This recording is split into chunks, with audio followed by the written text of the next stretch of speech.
A wall of dangerous weather is about to unload across the United States. And the strange part is that it's all happening at the same time, in the same country, on the same map.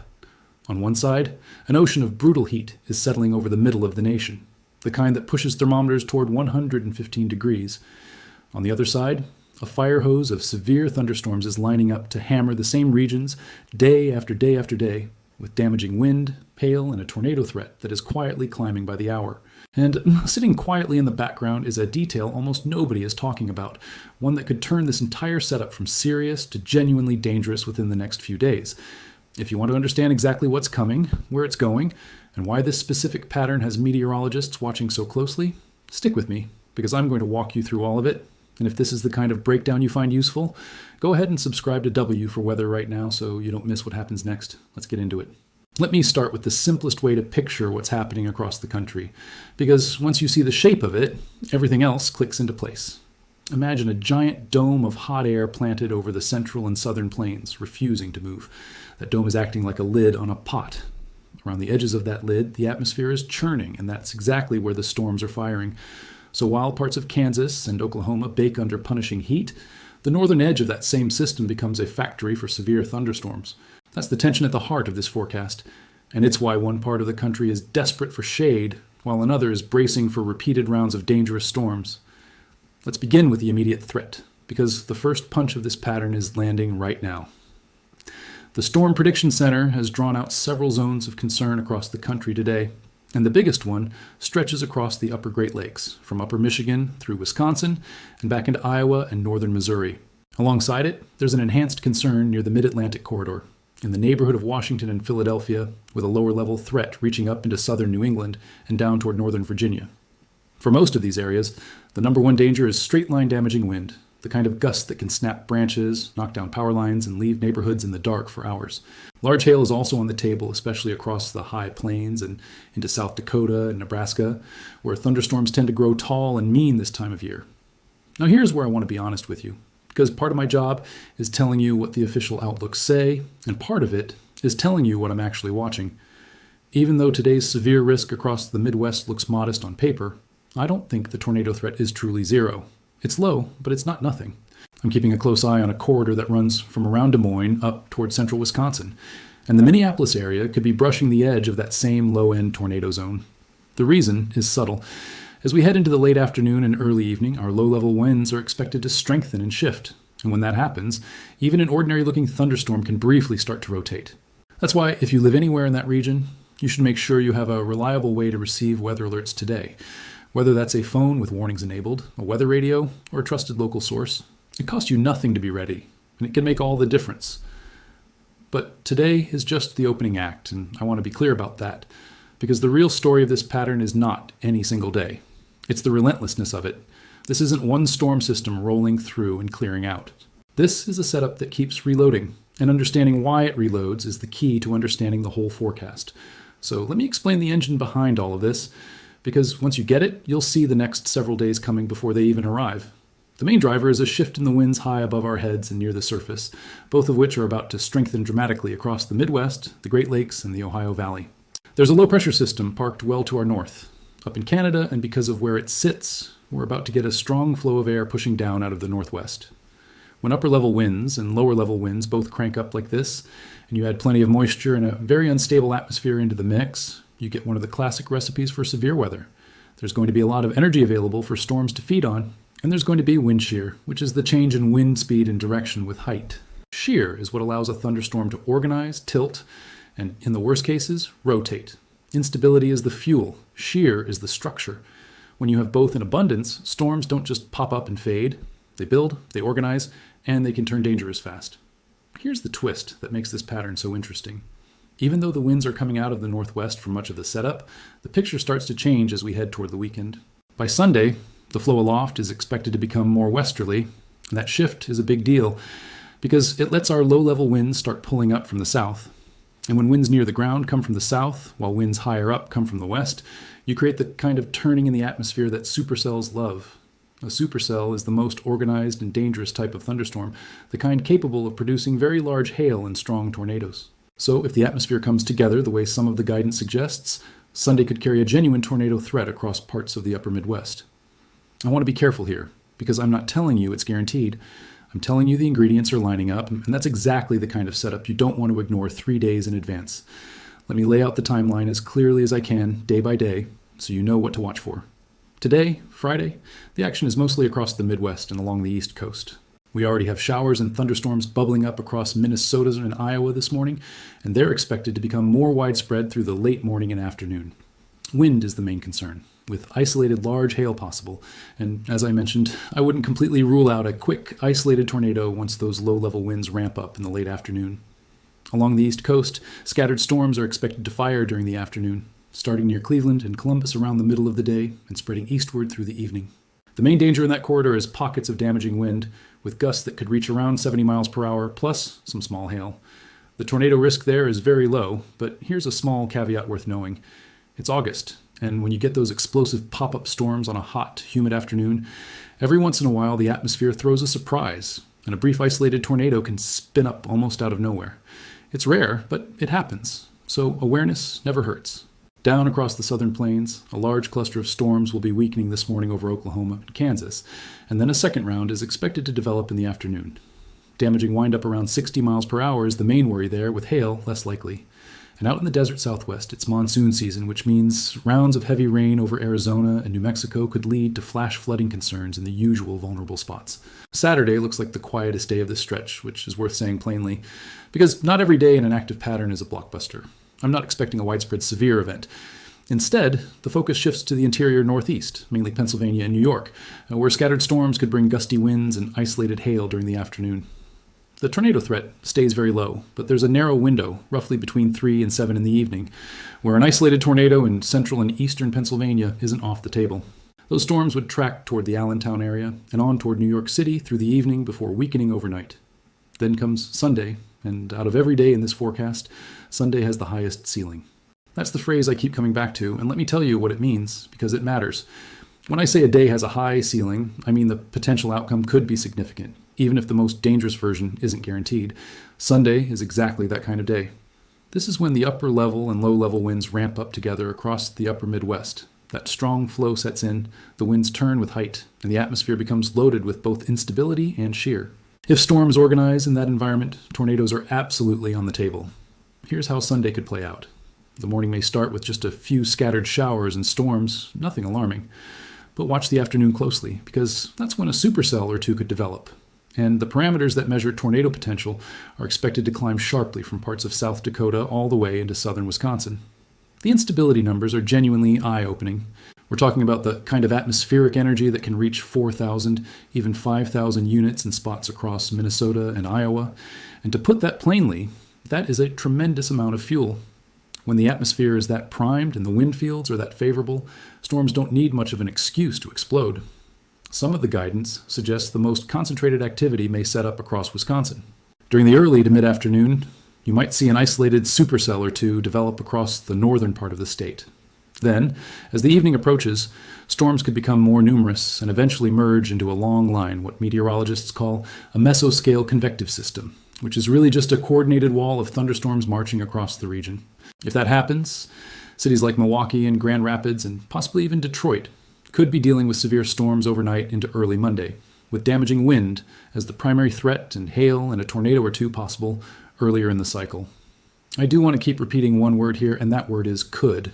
We're still a few days out, and this is the trickiest time of year to forecast severe weather.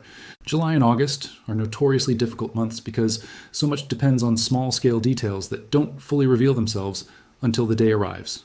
So I'm giving you the honest picture. The potential is real, and the ceiling is high, but the exact outcome is still uncertain, and I'd rather you understand that nuance than walk away with false certainty in either direction. Now, let me pause here, because I'm curious about something, and I'd genuinely like to hear from you. Have you ever lived through one of these overnight lines of severe storms? The kind that roll through in the dark when you can only hear the wind and see the lightning?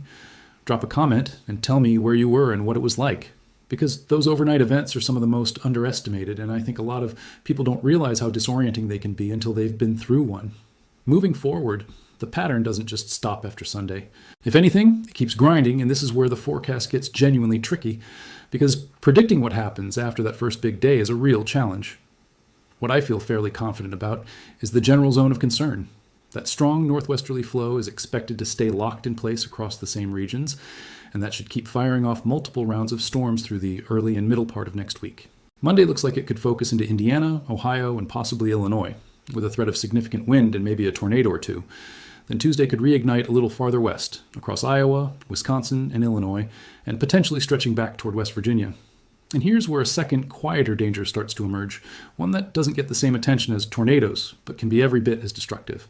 When you get several rounds of storms training over the same areas day after day, all that rain adds up, and flooding becomes a serious concern.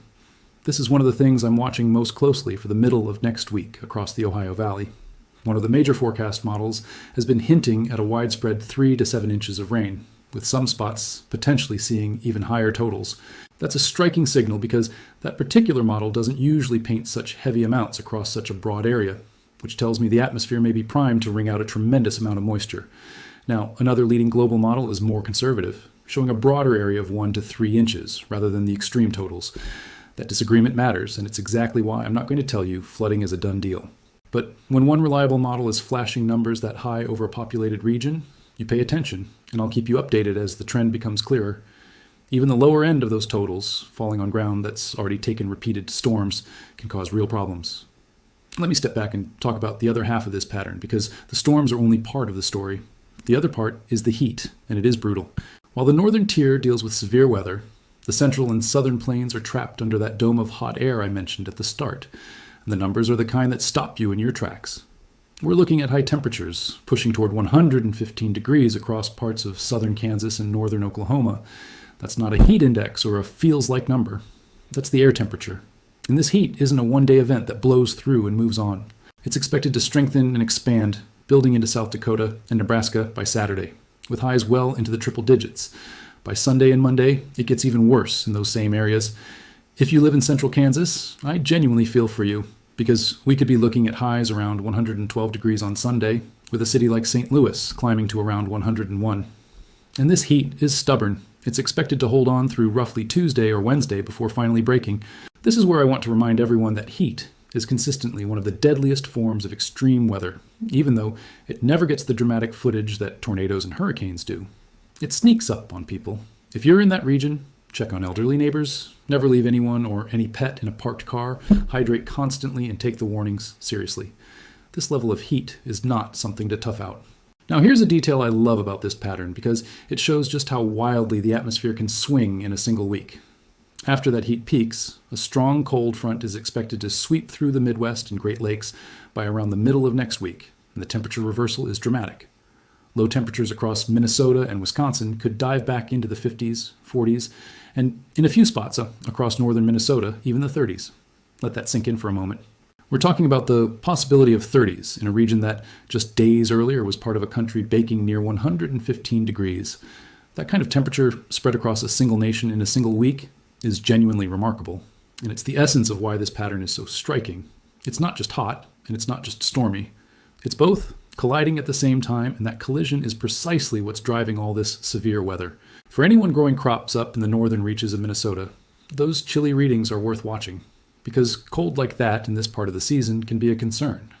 The good news, at least for now, is that it doesn't look like temperatures will drop all the way to freezing anytime soon, so a hard freeze isn't in the immediate cards. But it's a reminder of how quickly the season can turn once these big pattern shifts get going. And speaking of big shifts, the pattern doesn't necessarily calm down even after this cold front clears. By late in the week, things should start to dry out across the Ohio Valley, which is welcome news for a region that may have just soaked up several inches of rain. But farther north and west, over the northern plains, some of the longer range guidance is hinting at another strong area of low pressure developing about a week from now. If that were to come together, it could bring another organized round of severe weather, potentially with all the hazards on the table. That's still a long way out and far from certain, but it fits the theme of a persistently active pattern that just doesn't want to quit. This is one of those stretches where the atmosphere seems locked into a rhythm, and once it finds that rhythm, it can keep the storms coming for a week or more. There's one more piece of this national weather picture I want to touch on, because it's the part almost nobody's talking about, and it's genuinely unusual. The tropics, right now, are dead quiet. And I mean unusually quiet for this point in the season. The Atlantic has produced almost nothing, and there's a very specific reason for it. A strong El Niño is in place, and El Niño tends to crank up wind shear across the Atlantic. That shear is like a giant pair of scissors, tearing apart developing tropical systems before they can organize. So while the eastern and central Pacific stay active, the Atlantic sits calm.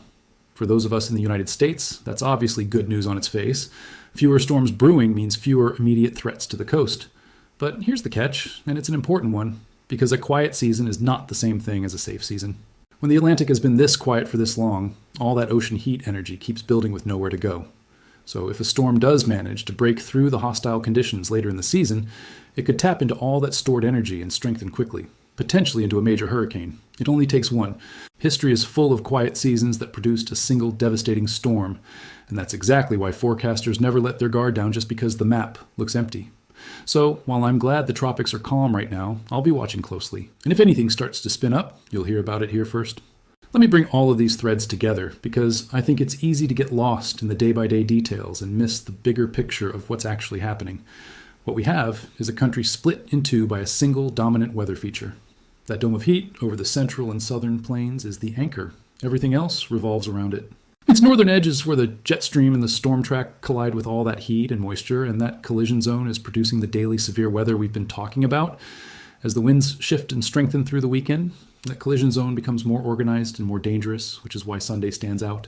Then as the whole system finally starts to break down, the cold front sweeps in, the temperatures crash, and the heavy rain and flooding threat lingers behind it across the Ohio Valley.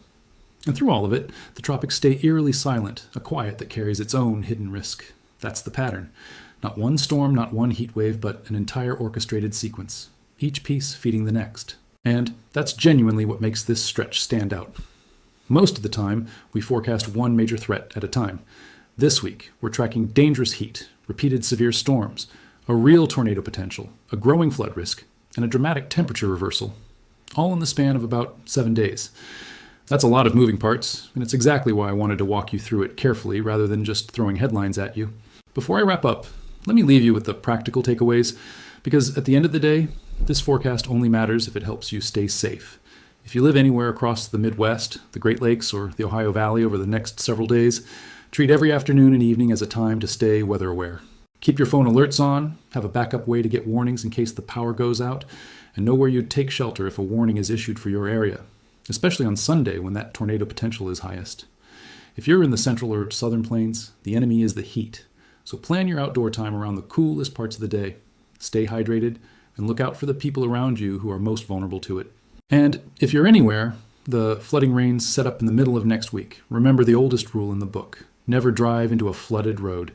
It takes a shockingly small amount of moving water to sweep a vehicle away, and no shortcut is worth that risk. I also want to be straight with you about uncertainty, because I think you deserve that honesty.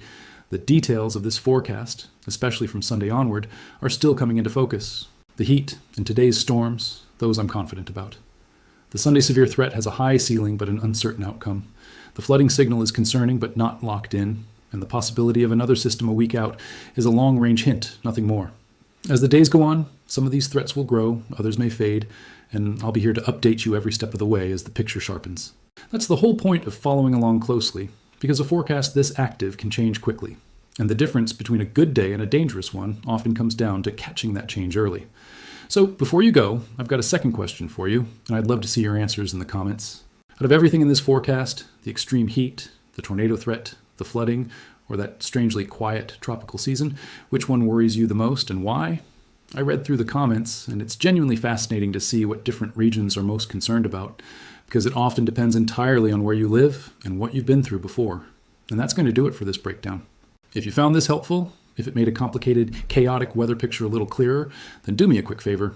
Hit that like button, because it genuinely helps more people find these forecasts when they need them.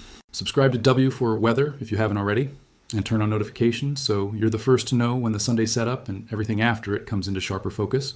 And of course, drop your thoughts in the comments, because this community is one of the best parts of doing this. Stay alert out there, take care of the people around you, and I'll see you in the next one.